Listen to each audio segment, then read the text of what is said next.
Hello, Bunny fans. Welcome to another episode of the Bunny Coach podcast. Today, I am chatting to the Reverend Kaleel Sakakeeny, who is an ordained animal chaplain and credentialed pet loss grief counsellor in the United States. When he lost his beloved cat, what he calls a big, big love, he was devastated, and I'm sure a lot of our listeners can relate to that. If you've ever lost a fur baby, you will know the devastation and the heartbreak that ensues after you lose them. At the time, there wasn't any grief counsellors or support groups that could help him through the heartbreak, and he realised that if he was struggling this much, millions of other pet parents were suffering in silence too. So rather than staying stuck in grief, he transformed his pain into purpose. He became one of the few ordained animal chaplains and credentialed pet loss grief counsellors in the United States, and he blends pastoral care with professional grief training. He then founded Animal Talks, which is a Boston-based non-profit dedicated to helping people navigate the emotional rollercoaster of losing a pet. He offers one-to-one grief counselling, monthly online healing circles, and a resource-rich website to help pet parents honour their bond, process their grief, and begin to heal. Today, we talk about why pet loss can feel as devastating as losing a family member, what happens when we don't process the grief properly, and how we can create rituals of remembrance that truly help us to move forward. This story will resonate with anyone who has ever loved and lost a pet. I hope that it will make you feel less alone if you've been through this devastating loss, and that it will offer you some practical, heartfelt tools for healing. Welcome, Kaleel, to the show. Thank you so much for joining us. We really appreciate your time. How are you? I'm so good. I'm good. What are we doing about bunnies today, Fiona? So I started small animal boarding in 2014, and we are now Ireland's premier small animal boarding. And now I have an online bunny club which has a library of classes, and we meet once a month and have a chat about rabbits, and people can ask me questions, and I get experts in to talk about bunny care. And it's a really small club. There's less than 50 people in it, and it's actually lovely because everybody knows everybody, and a lot of people have been through pet grief with bunnies recently. So when Okay. I saw your podcast, I thought, yeah, I think my members would really benefit from that. I also lost my heartbun Tango back in August. Tango was 11 and a half when I lost him. And although I have other bunnies and I've had other bunnies all my life, there was just a really strong connection between me and Tango. He would sit for hours on end on my lap, and we just really had this close bond. He was my heartbun, as we say. And that's something that I found really hard to get over as well. And I understand completely when my boarding customers or people online or people in my bunny club come to me and tell me that they've lost their bunny, because it's just something that it's just really hard to get over, and that people don't understand if they don't have bunnies. And I believe you lost your beloved cat, and so you understand this, and that is why you got into doing this work. When he died, similar to Tango, because this was a big love and because it occupied so much space in my heart and in my soul, I was totally bewildered and totally thrown, and I didn't know what to do. Mm-hmm. I wandered the streets. I was careless with my health. I drank too much. I went here. I stayed out late. I couldn't figure out what the next step was. So obviously someone suggested, well, why don't you see a therapist? And that might help. So fine, I went to a therapist, and what happened was they wanted to fix me. What kind of medication could they give me to deal with my depression? Right. But I wasn't depressed. I was heartbroken. Yeah. You had lost the It, big love of your life, as you said. it Yeah. was a spiritual issue. It wasn't a mental health issue. Yeah. And I tried to explain this. I said, look, there's nothing wrong with me. I don't have a mental health problem. The medical model that we subscribe to tends to treat people on his depression as a pill, but they don't get into the spiritual nature of the loss, which is beyond the realm, beyond the scope of our medical model. And to some extent, not to get too academic, I attribute that way back to Descartes, the French philosopher who divided the mind and body, separated them, so that when we go to a doctor or go to a therapist, they want to treat your mind, get you better, get you back on. Pet grief, all grief, is a profound spiritual, emotional, and physical response to the loss of a beloved. Mm-hmm. And there is no medical model in the world that can treat it. Granted, it can tip over into complicated grief, prolonged grief, exaggerated grief, which is sort of first cousin to depression, and Okay. that may need some medication and Okay. some intense talk therapy. But Hmm. by and large, your group, the people I live with, need to accept that grief is an unrecognized and new emotion for us. We all know anger, we all know jealousy, we all know all the other kinds of lusts and fury, but grief is still new. It only came into being, in my opinion, not counting the Greeks, and what happened with Euripides, and Sophocles, and what happened now, the COVID, of course, we began to become aware of loss. So Mm, now all of a sudden you see coming up everywhere grief-related websites, grief-related talk shows. right. So we have to learn to understand that this is a new feeling for us, and it's part of the pantheon of what makes us human. And you believe that some people have a deeper connection with some pets than others? I do. In the same way that we always like to think that we love our children equally. You know what? That's true, but it's not true. Some part of the spirit of the soul that connects more deeply. And you know what really is fascinating, in my opinion, my theory, is that human relationships, I'm not talking too much, am I? No, please talk away. Oh, thanks. That's what we're here No, for. nobody ever says that to me. They always say, all right, Kaleel, that's enough. Stop. So, in searching for this, I found that by becoming an animal chaplain, that the direction toward healing did not lay in medicine or psychology. It laid in a spiritual realization.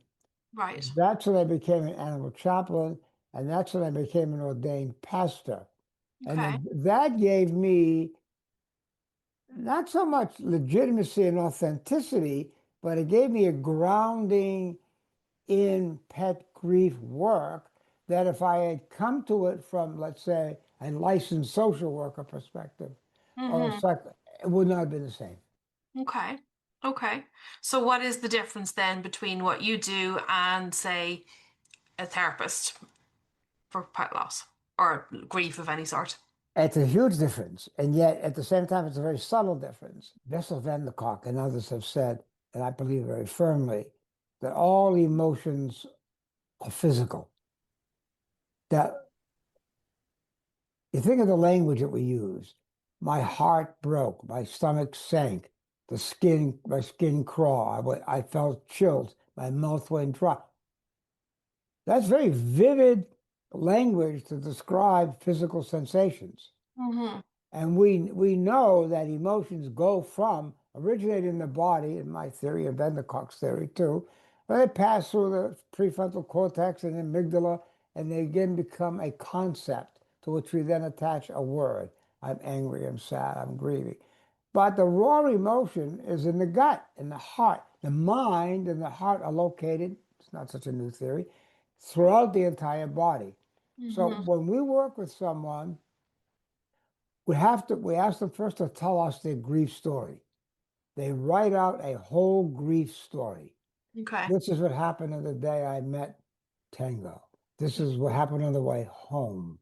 Okay. This is what our first night was like. Oh, Okay. then I noticed he was coughing, and that scared me. And I took him to the vet, and so they progressed through their grief story, giving voice to their pain, Hmm. giving voice to their anguish, giving voice to their loss. And then they put the pen down, they put the pencil down, and they step back. So we have already asked them to reveal themselves unto us through a very detailed and graphic grief story, which we ask them to write in conjunction with the departed pet. Tango, what do you want me to say here about you? Okay. What do you most remember about that day on the way home? And when you were dying, did you know I was there? Did you feel my presence? Hmm. Do you miss me as much as I miss you? Can we be together, do you think, at some point? So that sets the stage, as you can well imagine, Mm. for an openness and an openness, I guess, which then is the first step toward helping the person see that this is understandable, it's desirable, it's okay. Grief is not your enemy, it's your friend in some ways. It's there to teach you. Embrace it, Hmm. expect it, learn to live with it, love it in conjunction with your departed beloved.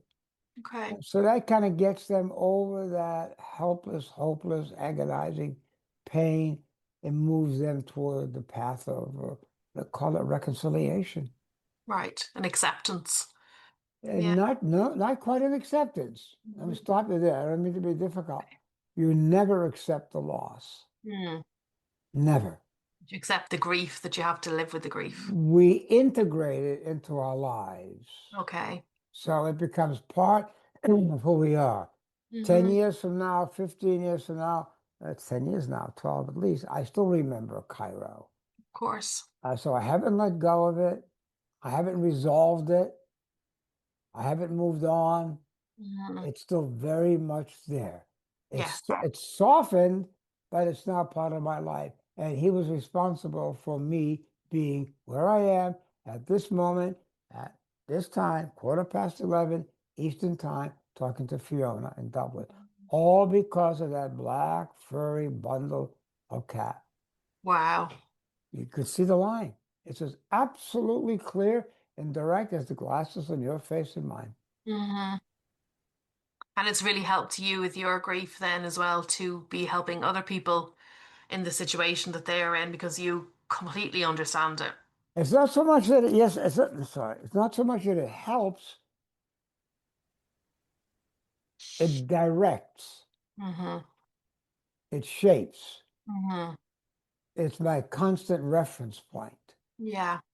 I know who I am. I mean, Descartes says, I think, therefore I am. And I guess if I were to mess around with it and be a little bit religious, it would be like, I grieve, I loved, therefore I am. Hmm. And I will therefore is who I will become. The griever, the mourner, the beloved. Yes. And this is my path. Yeah. But that doesn't mean we don't laugh. Of We course. do laugh, we have good times, we love our whiskeys and we joke and we talk, but we know where the foundation of our being lies. Yeah. Because it does shape you having a beloved pet like that, doesn't it? Your fur baby That's actually right. would Uh, not swap it for the world. So I don't know when your members, what they say to you, when Mhm. they come to you and say, Fiona, I just lost Fluffy or peanut butter or whatever. Is that a role you play with them? Yes. And Yes. they turn to you for that purpose. Yeah. Yeah, we often would talk about it, and I would, from people who are in the club and also people who are boarding with us, they would often message us and say, "We've lost our fur baby," and it's hard. It's really hard. So what is your, I love to learn from you. What is your approach? My approach is that exactly what you're saying, really, that they change your life, that they Right. can never undo it. You know, we have this thing, the Rainbow Bridge. I'm sure you know about the Rainbow Bridge that we'll meet them again, and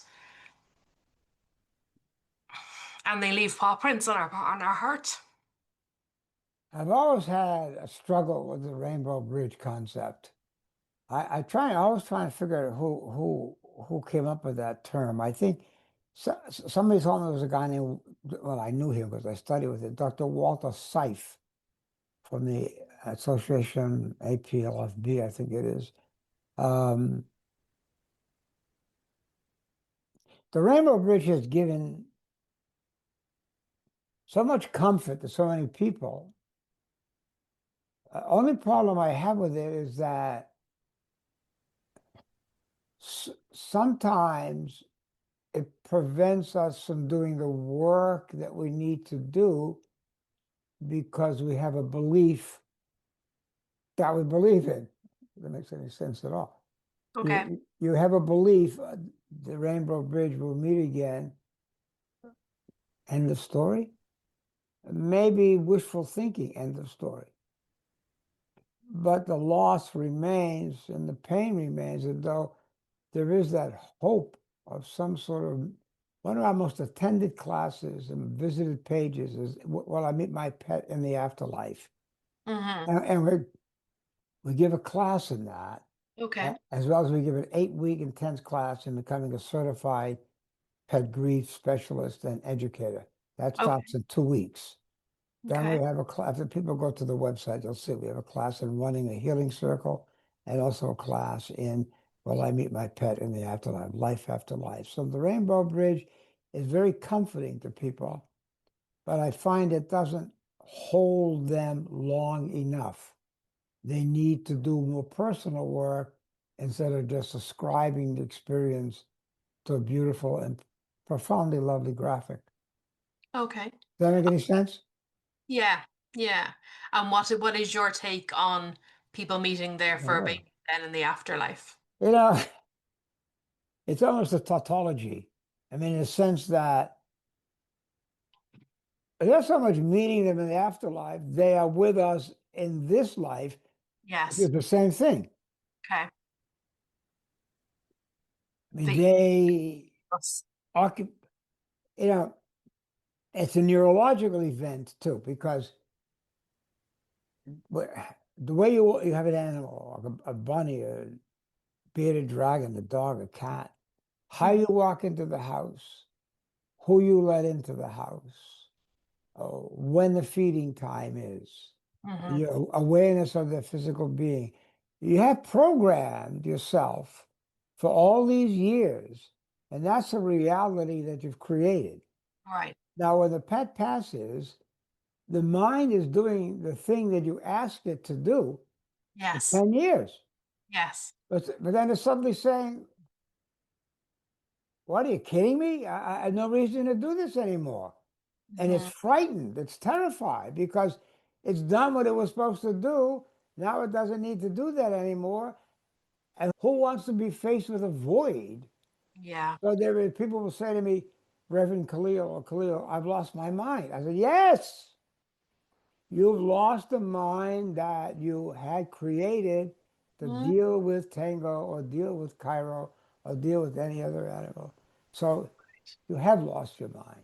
So Okay. that when we come back into this new reality of life without our beloved pet, that is almost the same thing as seeing them, quote, in the afterlife, because they are constantly with us. Now, Right. will we carry that with us when we die? Why not? What I believe in is less important than what I want to believe in. What I want to believe is more truthful to my nature than what I believe in, which is a function of my intellect, my learning, my academic experience, blah, blah, blah, blah, blah. But what Okay. I want to tells me more about me than Mm-hmm. what I believe in. So I do want to believe that this at one mint, this union will continue after we die. It's there with us all our lives. 15 years later, 20 years later, you'll be in a tube, a subway, and somebody will open up a newspaper. You know, it'll say time to tango. You'll say, whoa, Yeah. what did that happen? Mm-hmm. So when we die, I think that love is so powerful, so strong. Even the Pope, who shocked Christianity, Francis, when he was giving a homily somewhere in Rome, must have been. And a little boy, 6 or 7 year old, was crying, sobbing off to the side. And the Pope, being who he is beautiful, went over and asked him what was wrong. The boy said he lost his puppy and wondered if he would see him in heaven. And the pontiff said, in God's creation, in God's eternity, there is room for all beings. And of course, that shocked Christianity, the leaders of the church, because I hadn't heard that before. But in a way, so yeah, so that's the power of love. Not the Yeah. power of belief, but the power of love, Yeah. which continues through ever and through eternity. Yes. And I believe that. I believe It that. sounds like you do. I do because I think that we couldn't be happy in the afterlife without our pets. Yeah, I agree with you. I mean, So how would it be an afterlife if we weren't happy? So as a Christian, I do believe that. I know that they say animals don't have souls, but I believe that. That goes all the way back to Descartes. He was the first person to, well, not the first person in the Enlightenment, more or less, to say that. And our medical model and school model create that separation. This is a guy that treats the body. This is a guy that treats the mind. This is like dogs and animals don't have hearts and souls. So therefore, we have abattoirs and butcher slaughterhouses, and that's because we have been led to believe that there is a separation. There is a hierarchy of value. There isn't any. Yeah. The New York Times, was it the New York Times? Some newspaper, major newspaper, approached me, and the reporter had the audacity to say, Kaleel, the story is about how the death of a pet for a child is a dress rehearsal for the death of a human being. I said, "Are you crazy? You can't place that hierarchy. There's no rehearsal. The death to a child of a pet is a Yes. profound event. No more, no less. In fact, we mourn more for our animals when they die because, as I said, our human relationships are filled with all kinds of infidelities, betrayals, criticisms, judgments. There Yeah. is a human relationship I've seen that isn't marred. Yes. Our relationship with our bunnies, no infidelity, no betrayal, no judgment, no criticism, no anger. Yeah. So that brings out our better selves. Right. And then who wants to lose that better self? Right. So when the animal dies, we're terrified of falling back into the self, that shadow self, that candidly speaking, we can't stand. Wow. Okay. So the Yeah. animal is there and it brings us forward, brings our best self out. And then we realize that. Now what happens? We're back to who we were again. Mm. Negative, denial, irritable, judgmental. Yeah. They do bring out our better selves. You're right. Absolutely. And when that's gone, what are you left with? Yeah. Your miserable self. Yeah. Not you miserable self, my miserable self. One's miserable self. My miserable self, to say the least. Yeah. Um, and what would you advise then to somebody trying to help a child through the grief of Yeah. losing their beloved pet? Then how can we help them? Yes. Yes. Yes. It's a vexing question. I Mm. mean, the greatest minds in the world have no idea what death is like. I mean, the greatest spiritual leaders, greatest philosophical leaders, no idea. There are lots of beautiful children's books out there that help. I can't recommend one. I wouldn't recommend one. They're there. But the key thing really is a child, if a child has a bunny or a dog or a cat at age 5, and has 7, 8, 9, 10, 11 years with that animal then becomes a sibling. Yes, It's they grow not, up they together. grow up with it. And then they go off to college and then they come back and visit and their union is beautiful. So depending upon the age, and in all cases, a younger child will model his grief after what he sees from the parents. Okay. I mean, if the parents should cry, they've lost, they're in pain. But if they feel their pain, their emotional intensity is excessive, then they take it into the other room because you don't want to frighten the child. But the child will look to you and sees that you're heartbroken, sees that you're sad, that they can't grasp what death is. They know something is gone, Yeah. something precious, something beautiful is no longer there, not Mhm. waiting in the room for them or waiting for them at the door. So give them the space to process that. Mhm. And then they'll go, the kids' emotions are fun. They bounce all over the place. They'll often show anger way before they show sadness. Then they'll laugh, then they'll cry, then they'll go out and play ball with their friends, then Yeah. come back in and feel distressed. Hmm. So you watchful waiting, let them know that their feelings are okay, honor them, and they'll model their behavior after you. They'll learn from you. And you tell the truth. You know, so and so was sick, was old, it was getting tired, wasn't feeling well. Um, so we hope he's in heaven now. That's what we believe, but he's not in pain anymore. You never say things like he went to sleep, of course, because Kid's afraid if he goes to sleep, is he never going to come back? Anybody who deals with a child's loss of an animal companion has really been tapped by God to undertake a very special mission. Because if you can do that in a healthy and loving way, which stands as an example and model for the child, then you have really done God's work. Yeah. And I do agree with what you're saying that it's not the same.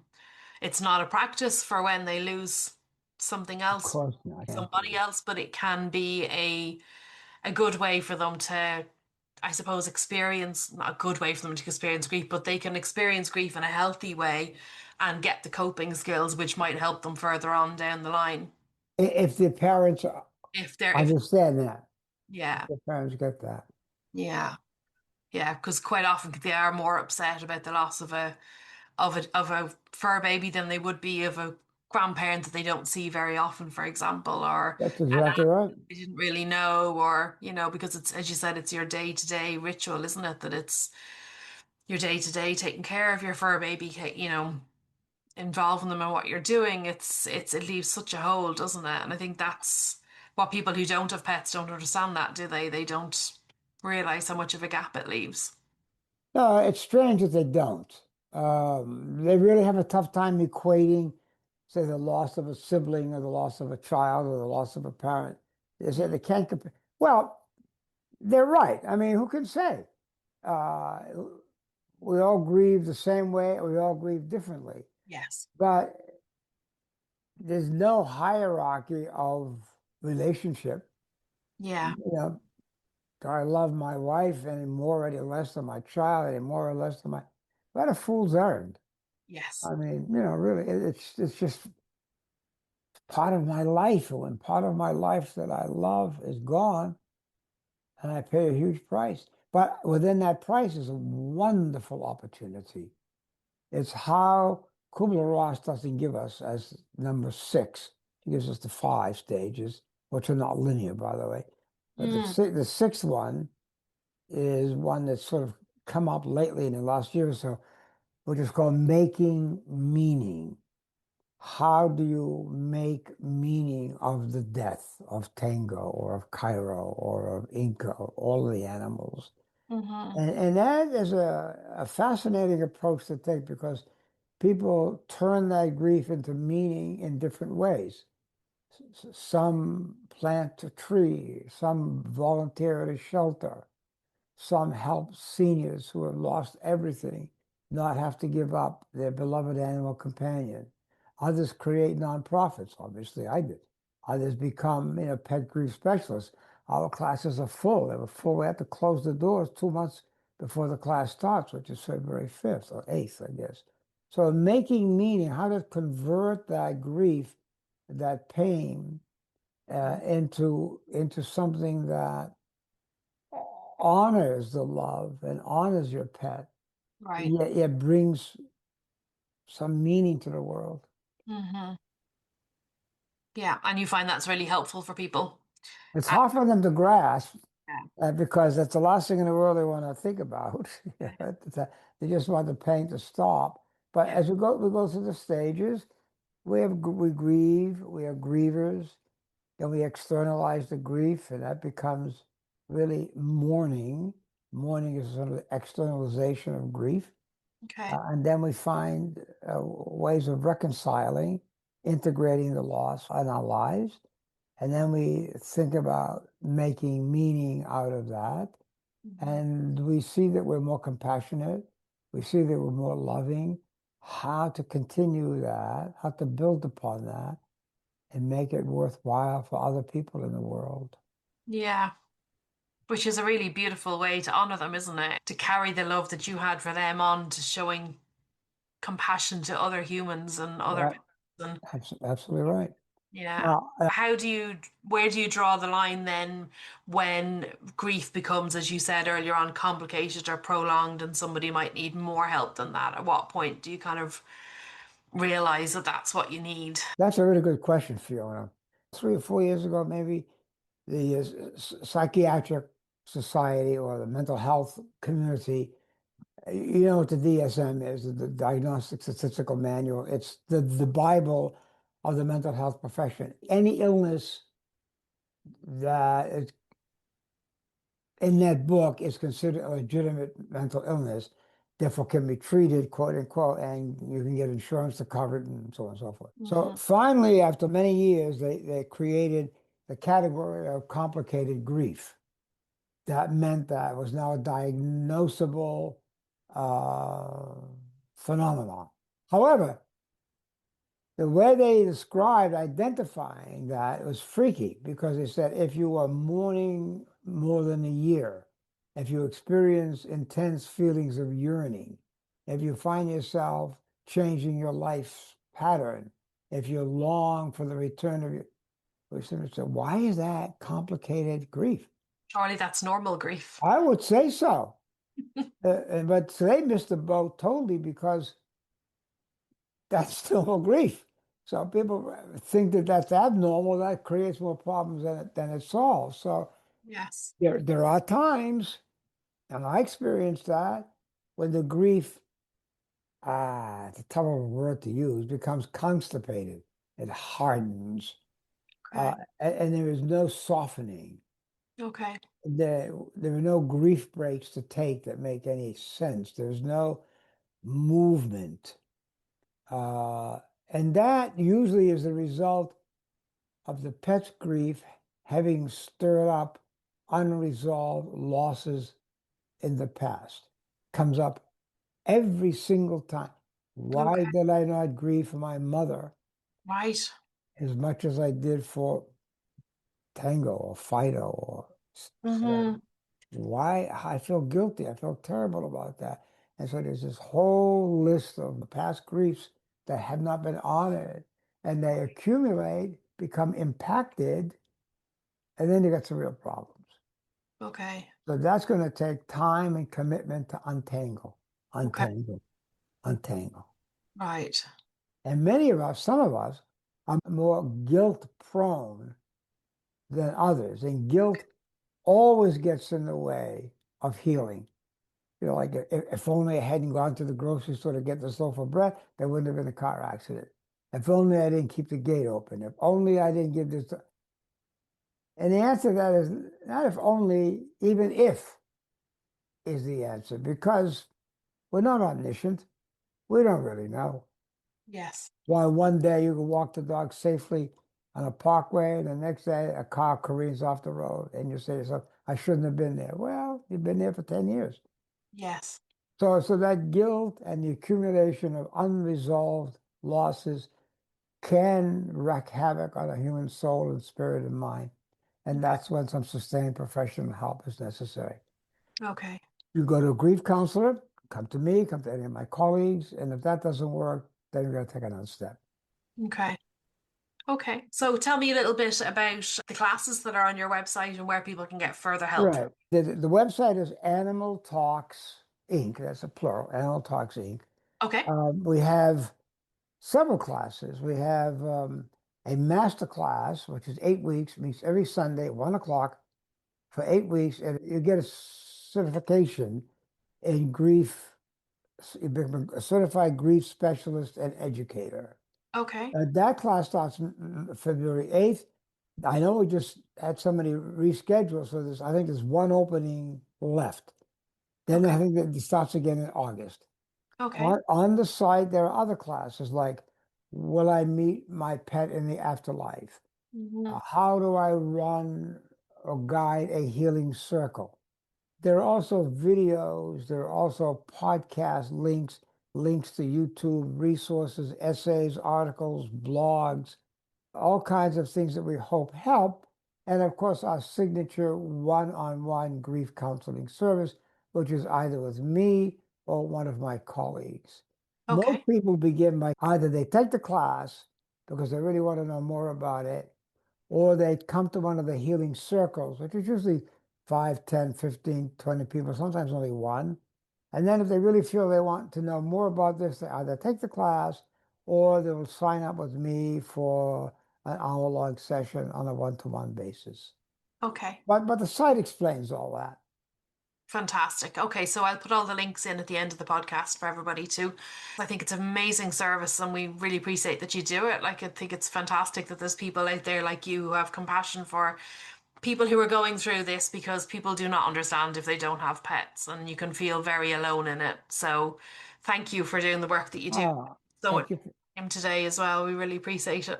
Yeah, send me the links and I don't know. I've been to Dublin 10, 15 times. I love it. Really. Who knows? Next time Well, please look me up I'll let you know. or a whiskey, okay? I'll have a pint of Guinness or a little Or a whiskey. pint of Guinness. Uh, Yes. God bless you, Fantastic. Fiona. All right, Take you care of too. Thank yourself. you. Thank you See so you. much. My Bye. pleasure. Bye-bye. Well, I really enjoyed that interview and I hope that you guys found it really useful as well. To give your rabbit the A+ bun life they really deserve, hop on over to Fiona's Happy Bunny Club, your safe, one of a kind space to get personalised one-to-one guidance and feedback on your exact situation from a rabbit expert who has been exactly where you are and now supports hundreds of rabbits and their guardians every year. Check it out on fionashappybunnyclub.com. See you next time.